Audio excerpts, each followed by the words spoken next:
Hey guys, I'm Emma and I'm telling it like it is, with a drop of sarcasm and a waterfall worth of exaggeration. So, getting in shape, not the easiest thing. From experience, staying in shape is a whole lot easier.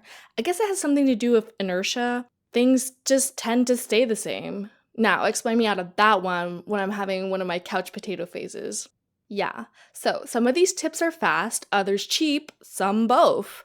And having it be a combo of both deserves a like and or a subscribe, right? Pretty please? Well, as I've got no way of checking if you've done so, I guess I'll just get started. So, 8 ways to get in shape the fast and cheap way.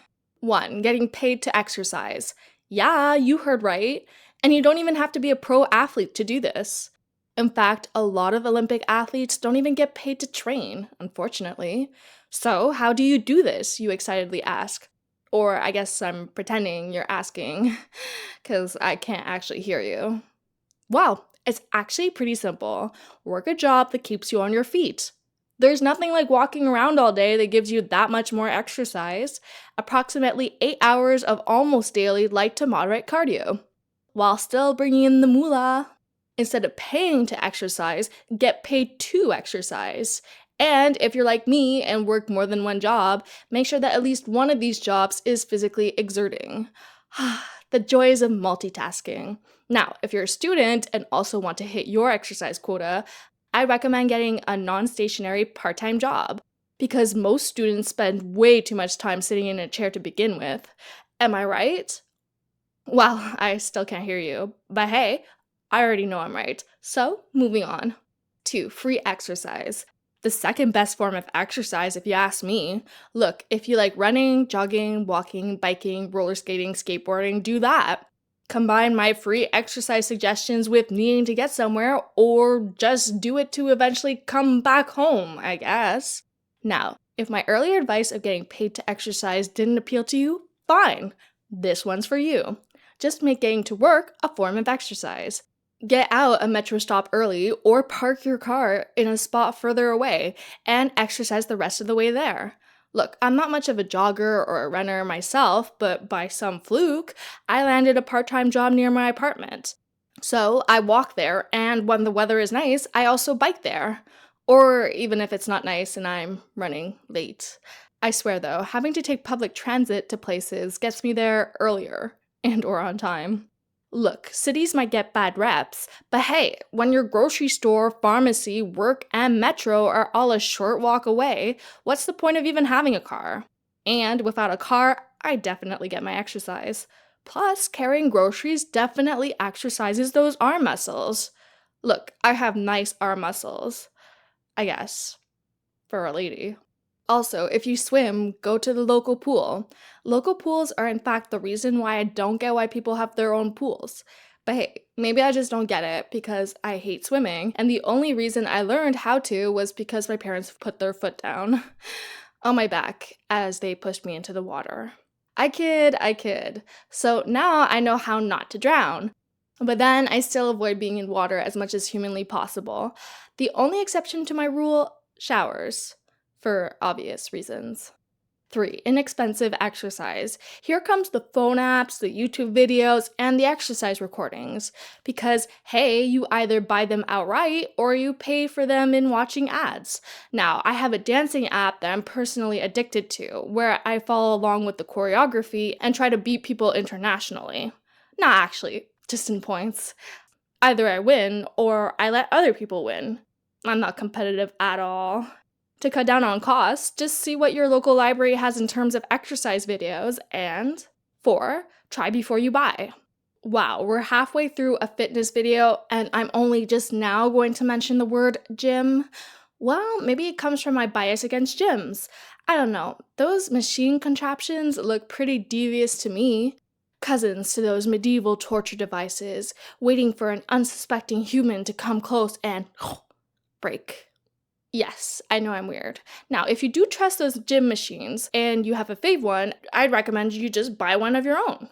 Especially if, 1, you have young kids and it's hard for you to get out of the house. 2, your gym has conventional operating hours that don't really fit in with your work schedule. 3, outright buying the machine would be less expensive and less hassle than a gym membership would be in the long run. And 4, you can make space for it at home. Duh. As I hate gyms and I've only been in one once because my school brought us there as an outing, I cannot tell you why. I have no clue what those machine names are, and I'm too lazy to look that up. Nor do I know which ones you can buy for your home. If you're a gym rat, use that gym rat knowledge and figure it out on your own, okay? Especially since the only gym equipment I know the name for is a treadmill, which I nearly just spelled with an H just now because I do know what thread is, but tread just sounds a lot like dread. Interesting coincidence. Anyways, gym rats, enjoy. Just don't bring the rats home, okay? Okay. 5, adding nature to your nurture. See what I did there? Basically, form a habit to include nature into your exercising if you swing that way. There's so much you can do in your local park and or a mini urban forest. Snowshoeing, biking, hiking, maybe not hunting though. Since I live in the city, there's not much green space around me. But hey, this is for those of you who can drive to your local forest. Or if it's part of your backyard, just walk to it if you're so lucky. Now, talking about backyards. 6, add stuff to your backyard. Now, I don't personally have a backyard. I'm lucky enough to live in an apartment building that has a bike stand, so I don't have to cart my bike up and down the stairs. Yes, that would be exercise. But do I really want to do more exercise after exercising? Plus 2, bringing a bike up and down stairs is dangerous. The goal here is fitness, not mortal peril. I guess I could have lived in a building fancy enough to have a pool and or a gym.